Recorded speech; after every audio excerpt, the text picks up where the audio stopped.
स्वागत दोस्तों, आगे सामने होते हुए चलेंगे। सबसे पहले सबसे बड़ी घटना को बताएंगे दोस्तों। आखिरकार पंजाब को लेकर राहुल गांधी ने ले लिया फैसला। 4 नेताओं के 4 अलग अलग दिशा में भागने को लेकर पार्टी ने लिया है बड़ा फैसला। खुद राहुल गांधी संभालेंगे जिम्मेदारी। दोस्तों बताएंगे डिटेल में क्या है पूरा मामला। इसी के साथ में चलेंगे एक और बड़ी अपडेट तब जहां पर चुनाव आयोग के दफ्तर में धरना प्रदर्शन करते हुए नजर आए कांग्रेस पार्टी के नेता। बताएंगे आखिर सांसद और वरिष्ठ नेताओं की मौजूदगी का क्या था बड़ा कारण दोस्तों, और किस मामले को लेकर यह चल रहा था विरोध। इसी के साथ में देश के शिक्षा मंत्री के इस्तीफे के बाद अब महाराष्ट्र के बीजेपी के शिक्षा मंत्री के इस्तीफे की मांग तेज हो गई है दोस्तों। अलग अलग जगह पर जाकर स्कूलों के खस्ता हाल दिखाकर अब मांगा जा रहा है मंत्री से इस्तीफा। दोस्तों डिटेल में जानकारी अब तक पहुंचाएंगे, एक एक करके चलेंगे आज की सारी बड़ी अपडेट। लेकिन उससे पहले अगर आप भी मानते हैं कि पंजाब के अंदर कांग्रेस पार्टी को सामूहिक नेतृत्व में चुनाव लड़ना चाहिए तो इस वीडियो को लाइक करके लाल बटन दबाकर चैनल को सब्सक्राइब करके बेल आइकन दबाकर कमेंट बॉक्स अपनी राय जरूर लिखकर बताएगा दोस्तों। ज्यादा से ज्यादा वीडियो को शेयर कीजिएगा। चलते हैं सबसे पहले सबसे बड़ी ब्रेकिंग न्यूज अपडेट की तरफ जहां पर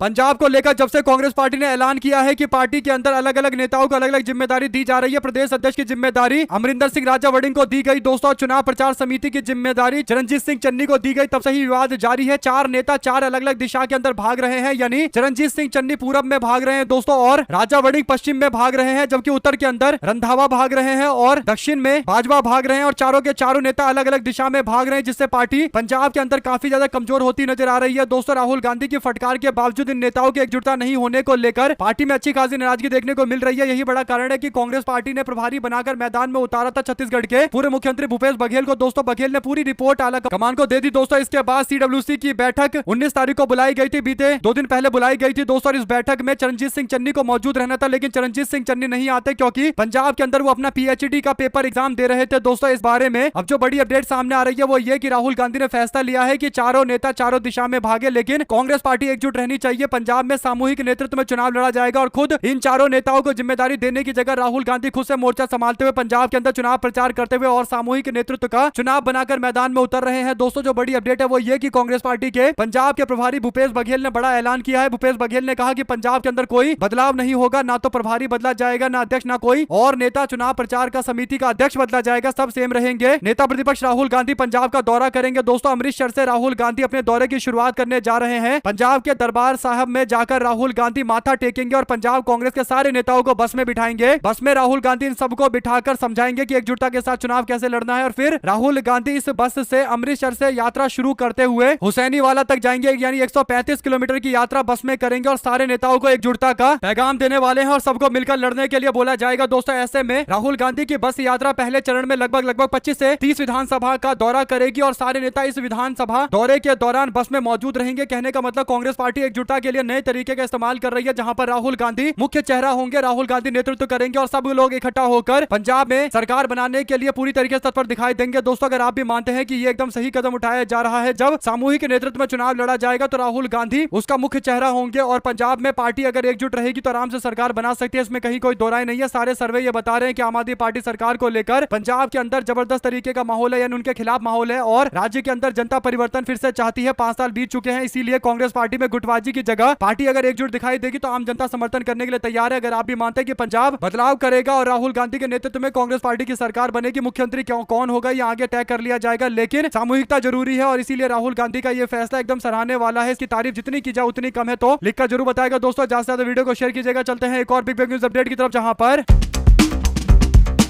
पंजाब के साथ साथ एक और राज्य के अंदर चुनाव होगा, उत्तराखंड के अंदर चुनाव दोस्तों। और मल्लिकार्जुन खड़गे ने पौड़ी गढ़वाल में जाकर अपनी यात्रा की रैली की तो भारी समर्थन मिला, तो इसके बाद लगा कि पहाड़ी क्षेत्रों के अंदर उत्तराखंड में कांग्रेस पार्टी अपने पुराने दबदबे की ओर आगे बढ़ रही है दोस्तों। ऐसे में कांग्रेस पार्टी ने निर्वाचन आयोग के दफ्तर में जाकर दिल्ली में जोरदार तरीके का धरना दिया, जिसमें कांग्रेस पार्टी के उत्तराखंड की प्रभारी कुमारी सैलजा मौजूद थी, गणेश गोदियाल मौजूद थे, यशपाल आर्य मौजूद थे और गुरदीप सिंह सपल मौजूद थे, पवन खेड़ा सांसद मौजूद थे। इलेक्शन कमीशन ऑफ इंडिया के दफ्तर के बाहर प्रदर्शन किया गया। उत्तराखंड के अंदर एसआईआर प्रक्रिया में हो रही गड़बड़ी को लेकर निर्वाचन आयोग को ज्ञापन सौंपना चाहते थे, लेकिन कोई अनुमति नहीं दी गई। ज्ञापन सौंपने से रोकने जाने के विरोध में सभी कांग्रेस पार्टी के नेता भारत निर्वाचन आयोग के मेन गेट के बाहर आकर जमीन पर बैठ गए और धरना देने लगे दोस्तों। आपको बता दें कि धरना के दौरान बैठे चुनाव आयोग के ऊपर आरोप लगा रहे थे नेता। उन्होंने कहा कि चुनाव आयोग को होश में आना चाहिए, होश में आना चाहिए और चुनाव आयोग को ज्ञापन लेना चाहिए। हमारा लोकतंत्र की हत्यारी ये सरकार नहीं चलेगी और संविधान विरोधी ये सरकार नहीं चलेगी के नारे लग रहे थे। कांग्रेस पार्टी के उत्तराखंड के प्रेसिडेंट गणेश गोदियाल ने मीडिया से बात करते हुए कहा कि कुछ समय पहले हम ईसी से अपॉइंटमेंट मांग रहे थे ताकि राज्य के वोटर लिस्ट के नाम हटाने को लेकर हो रही गड़बड़ी पर इलेक्शन कमीशन के ध्यान में ये सारी बातें लेकर आई जाए, लेकिन अपॉइंटमेंट देने से मना कर दिया गया था। आज सुबह रिक्वेस्ट करने के बावजूद हमें अभी तक मिलने का मौका नहीं दिया गया, इसलिए हमारे इंचार्ज की लीडरशिप में हम लोग यहाँ पर आए हुए हैं, प्रदर्शन कर रहे हैं। उत्तराखंड के अंदर भारी संख्या में गड़बड़ी चल रही है, डेमोक्रेसी को दबाया जा रहा है, डेमोक्रेसी का दम घोटा जा रहा है। और ये सिर्फ एक कैंडिडेट की बात नहीं है, ये उत्तराखंड के अंदर पूरी डेमोक्रेसी से जुड़ा हुआ सवाल है। ऐसे में दोस्तों अगर आप भी मानते हैं कि जो बंगाल, जो अलग अलग राज्यों के अंदर हुआ, वो यहाँ पर भी उत्तराखंड के अंदर चाल चलने की कोशिश की जा रही है। और इसी बात का विरोध करते हुए कांग्रेस पार्टी के सारे नेता मैदान में कूदे हुए हैं। साथ साथ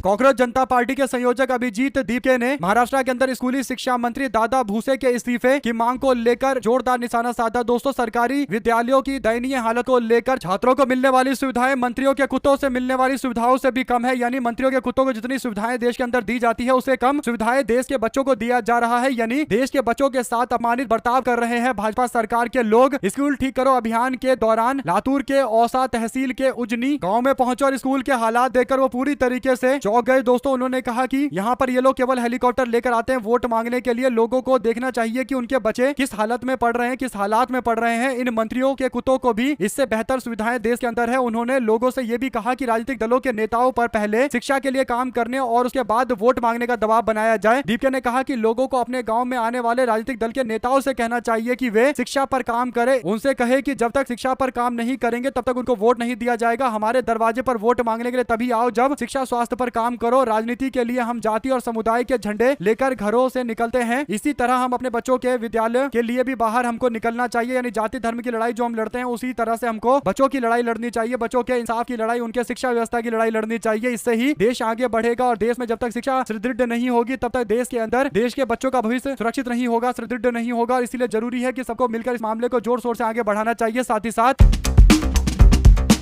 वंदे मातरम को लेकर सियासी घमासान तेज है। दोस्तों कांग्रेस पार्टी ने भारतीय जनता पार्टी के नेताओं को फर्जी और धोखाधड़ी राष्ट्रवादी बता दिया दोस्तों, और पार्टी ने प्रधानमंत्री नरेंद्र मोदी, गृह मंत्री अमित शाह पर भी हमला बोला। कांग्रेस पार्टी का आरोप है कि दोनों लोगों के असली मुद्दों से ध्यान भटकाने की कोशिश कर रहे हैं। कांग्रेस पार्टी का यह पलटवार अमित शाह के उस आरोप के बाद आया है दोस्तों, जिसने उनसे कहा कि वंदे मातरम के केवल 2 स्रोत गाने से कांग्रेस पार्टी का फैसला राष्ट्र विरोधी और कानून की खुली अवहेलना है। यानी अमित शाह, बीजेपी के लोगों का भी दावा है कि कांग्रेस पार्टी सारा का सारा वंदे मातरम नहीं गा रही है, केवल 2 ही स्टांजा गा रही है, 2 ही स्रोत गाए जा रहे हैं। और इसी कारण से बीजेपी के लोगों का मानना है कि वंदे मातरम का अपमान है दोस्तों। जबकि 1937 में कांग्रेस पार्टी के कार्य समिति की बैठक में यह प्रस्ताव पास हुआ था और अल्पसंख्यक समाज के लोगों की भावना को देखते हुए 28 अक्टूबर 1937 को कांग्रेस कार्य समिति में एक प्रस्ताव पास होता है दोस्तों। इस प्रस्ताव का समर्थन करने वाले जवाहरलाल नेहरू होते हैं, सरदार वल्लभ भाई पटेल होते हैं और नेताजी सुभाष चंद्र बोस होते हैं, मौलाना अबुल कलाम आजाद होते हैं, गोविंद वल्लभ पंत होते हैं, आचार्य नरेंद्र देव होते हैं और गुरुदेव रविन्द्रनाथ टैगोर होते हैं दोस्तों। यानी सबने मिलकर कहा कि हमको वंदे मातरम का केवल 2 ही स्टांजा, 2 ही पैराग्राफ गाना चाहिए, इससे ज्यादा गाने की कोई जरूरत नहीं है, ताकि सभी समुदाय के लोग एकजुट रहे और कम से कम वंदे मातरम के मामले को लेकर तो देश समाज के अंदर कोई विभाजन नहीं होना चाहिए। और ये बात 1937 में स्वीकार कर ली गई थी, लेकिन अमित शाह को लगता है कि वो जवाहरलाल नेहरू, सरदार पटेल, नेताजी सुभाष चंद्र बोस, मौलाना अबुल कलाम आजाद और गोविंद वल्लभ पंत, आचार्य नरेंद्र देव और गुरुदेव रविन्द्रनाथ टैगोर से ज्यादा जानते हैं दोस्तों। और इनके द्वारा किए गए प्रस्ताव के 90 साल के बाद मोदी और शाह आकर बताते हैं कि देश के अंदर वंदे मातरम अगर कोई पूरा नहीं गाता तो वो देश में वंदे मातरम का अपमान कर रहा है, देश विभाजन की बातें कर रहा है। यानी आप समझ सकते हैं दोस्तों कि देश के अंदर भाजपा वाले नए नए राष्ट्रवादी बने हैं जो गोविंद वल्लभ पंत, आचार्य नरेंद्र देव और रविन्द्रनाथ टैगोर और मौलाना अबुल कलाम आजाद को सर्टिफिकेट दे रहे हैं कि वो देशद्रोही थे या देशभक्त थे। अगर आप भी मानते हैं कि भाजपाइयों को एक बार इतिहास पढ़ना चाहिए, तब उनको समझ में आएगा कि जो बहस वो देश में छेड़ना चाहते हैं उस पर पहले ही डिबेट हो चुका है, सब कुछ सेटल हो चुका है। साथ ही साथ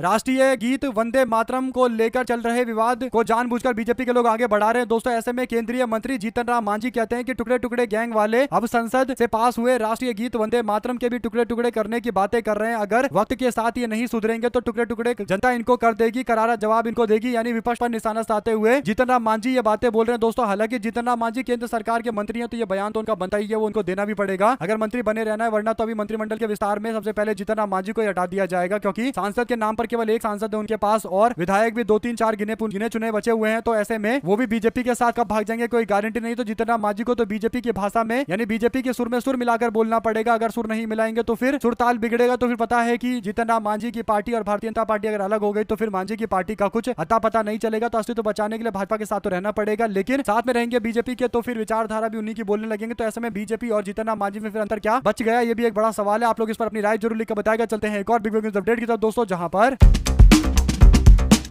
छत्तीसगढ़ के रायपुर स्थित इंदिरा गांधी कृषि विश्वविद्यालय के अंदर परीक्षा व्यवस्था पर सवाल उठ गए। बीएससी के एग्रीकल्चर सेकेंड ईयर के एंटोमोलॉजी की पेपर की तस्वीर परीक्षा से 2 घंटे पहले व्हाट्सएप पर वायरल हो जाती है। दोस्तों विद्यार्थियों तक पहुंच जाती है। शिकायत मिलने के बावजूद परीक्षा कराई गई और बाद में पेपर लीक की पुष्टि होने पर विश्वविद्यालय ने परीक्षा को रद्द कर दिया। यानी पहले ये माना नहीं गया कि पेपर लीक हुआ है और जब बाद में मान लिया गया तो फिर पेपर लीक के कारण परीक्षा को रद्द भी कर दिया गया। यानी दोस्तों देश के अंदर चाहे यूनिवर्सिटी का एग्जाम हो, चाहे कोई लोकल लेवल का एग्जाम हो या फिर कोई बहुत बड़े लेवल का एग्जाम हो, नीट टाइप पेपर हो, सबके सब पेपर लीक के चपेट में आ रहे हैं। तो इसे पता चलता है कि देश के अंदर परीक्षा व्यवस्था जिसे लेकर पहले लोग ये मानकर चलते थे कि ये 100% एकदम सही होगा, फुल प्रूफ होगा, वैसा कुछ नहीं हो पा रहा, जिस कारण से देश के अंदर शिक्षा प्रणाली पर और बाद में दोस्तों एग्जाम जिसके तहत लोगों को अलग अलग तरीके से नौकरियां मिलती हैं और एग्जाम के रिजल्ट आते हैं उसके आधार पर भी नौकरियां मिलती हैं। तो ऐसे में ये जो सारे सिस्टम है दोस्तों वो पूरा का पूरा देश के अंदर ऐसे डिजाइन किया गया और इस तरीके का हो चुका है कि अब लोगों का विश्वास कर पाना ऐसे सिस्टम पर काफी मुश्किल होता जा रहा है। इसीलिए शिक्षा में सुधार और शिक्षा को रोजगार से जोड़ने का एक बड़ा मुहिम चलाना चाहिए पूरे देश भर के अंदर। कांग्रेस पार्टी वर्किंग कमेटी की बैठक में तो इसी बात को लेकर चर्चा विस्तार में की गई थी। क्या पूरे देश को लेकर कोई बड़ा रोड मैप तैयार किया जाएगा, ये एक बड़ा सवाल है दोस्तों। छत्तीसगढ़ के रायपुर से जुड़ा हुआ पूरा मामला है। इसी के साथ में चलते हैं एक और बड़ी खबर की तरफ, जहां पर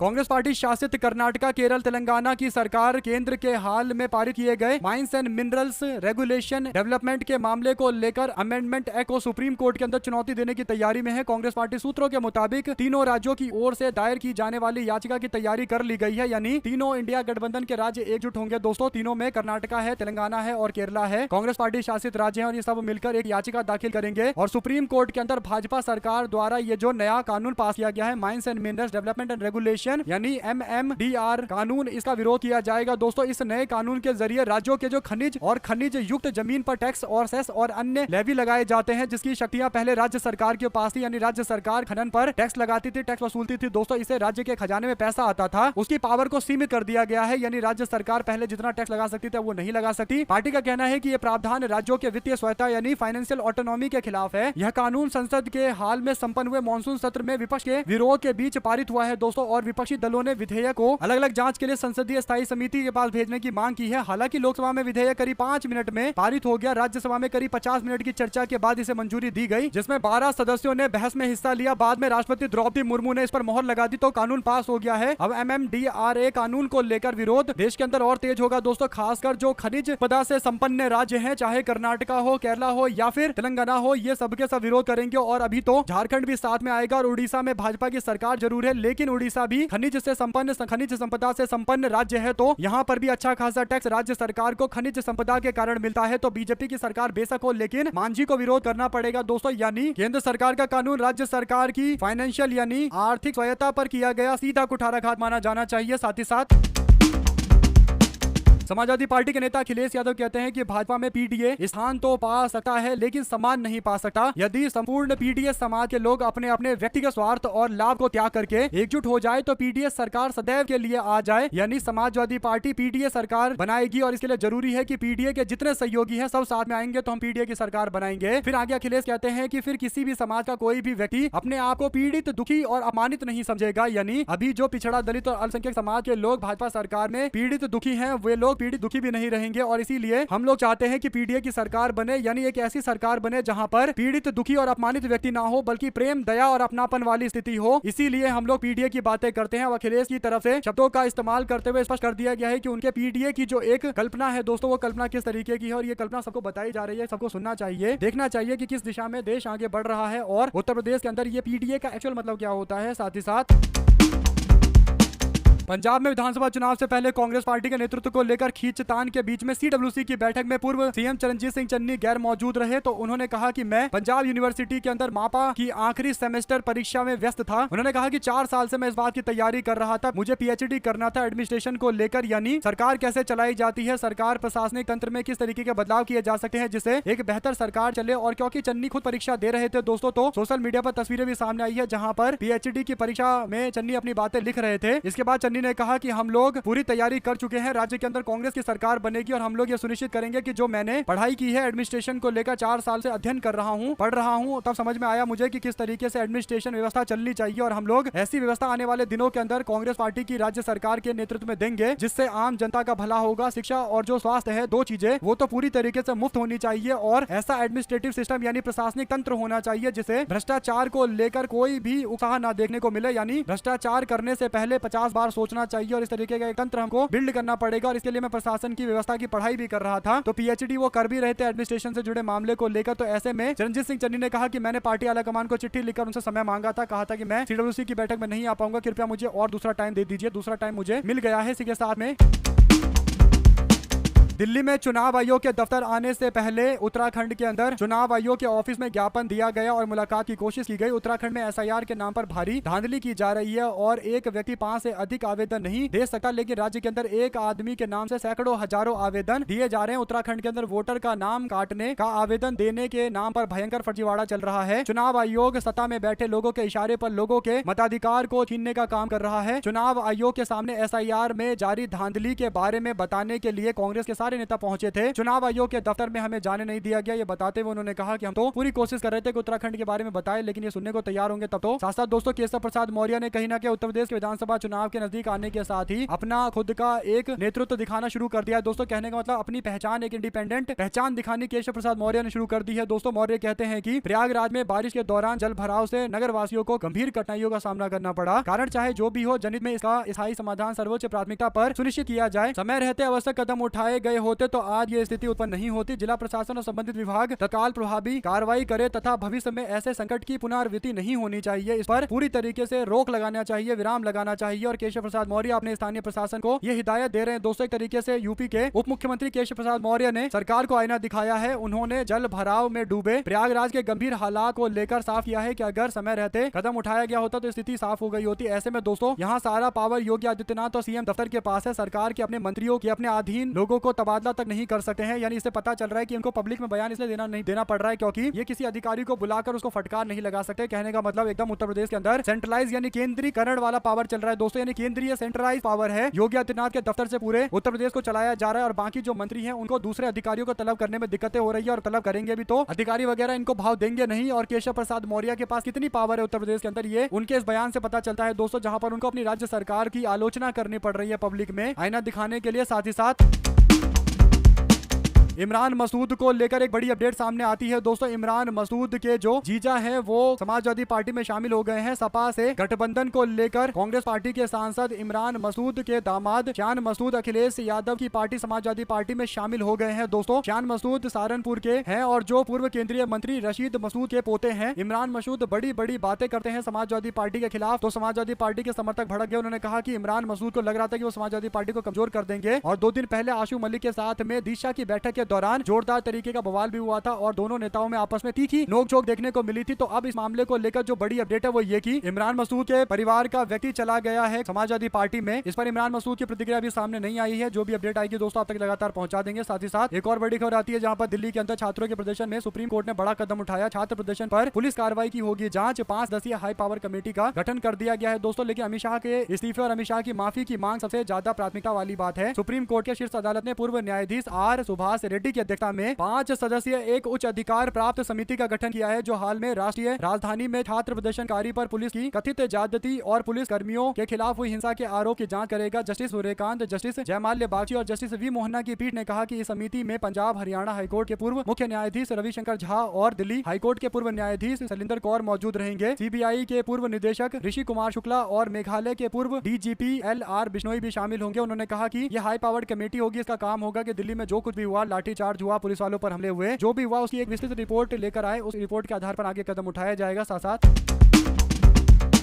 कांग्रेस अध्यक्षा सोनिया गांधी जी की आत्मकथा को लेकर राहुल गांधी ने एक बड़ी दिलचस्प बात कही है दोस्तों। राहुल गांधी ने सोनिया गांधी जी के आने वाले ऑटोबायोग्राफी को लेकर कहा कि पापा ऊपर से अपनी खूबसूरत सोनिया को गर्व से देख रहे होंगे, यानी अपनी मां सोनिया गांधी को लेकर राहुल गांधी ने इन शब्दों का इस्तेमाल करते हुए एक तरीके से प्यार दिखाते हुए ये बयान दिया दोस्तों। यानी सोनिया गांधी जी की जो किताब है दोस्तों, इस किताब के अंदर सोनिया गांधी जी और राजीव गांधी जी के बीच में जो प्यार प्रेम का प्रसंग था उस बारे में भी चर्चा की गई है। तो राहुल गांधी इसी मामले को देखते हुए कह रहे हैं कि पापा ऊपर से अपनी खूबसूरत सोनिया को गर्व गौर से देख रहे होंगे। यानी दोस्तों प्यार भरे लहजे में राहुल गांधी ने ये बात कही, जिसके बाद सब मुस्कुराते हुए नजर आए। राहुल गांधी ने कहा कि उन्हें गर्व है कि उनकी मां की कहानी उन करोड़ों लोगों तक पहुंचेगी जो उनसे प्यार करते हैं। उनका कहना है कि वो जानते हैं कि सोनिया गांधी जैसी बेहद निजी जीवन जीने वाली शख्सियत के लिए दुनिया के सामने अपनी खूबसूरत कहानी रखना कितना कठिन रहा होगा। सोनिया गांधी नवंबर में अपनी आत्मकथा लेकर आएंगी दोस्तों, जिसमें भारत के सबसे शक्तिशाली राजनीतिक परिवार में से एक में विवाह करने अपने जीवन पति राजीव गांधी जी की हत्या और दुखद दौर और 2004 में प्रधानमंत्री के पोस्ट को अस्वीकार करना, कई सारे मामले को लेकर वो चर्चा करने जा रही है। तो ऐसे में विस्तृत बताएंगे पूरी डिटेल। और उनकी किताब अमेरिका के प्रशासक पेंगुइन रैंडम हाउस की इकाई अल्फ्रेड एन नॉफ ने मंगलवार को घोषणा की है दोस्तों। ऐसे में आत्मकथा blinking a journey of love 10 नवंबर को प्रकाशित किया जाएगा। पेंगुइन रैंडम हाउस इंडिया ने भारत के पुस्तक के विमोचन की तारीख भी अभी स्पष्ट नहीं दी है, तो राहुल गांधी की तरफ से भी पोस्ट किया गया है। ऐसे में दोस्तों कवर फोटो आ गई है। अब देखते हैं किस तरीके की किताब होगी दोस्तों, इस किताब के अंदर क्या क्या बातें सोनिया गांधी ऐसा बताएंगे जो देश के अंदर राजनीतिक बहस को भी छेड़ेगा। जो भी अपडेट आएगी इससे जुड़ी आप तक पहुंचाएंगे। साथ साथ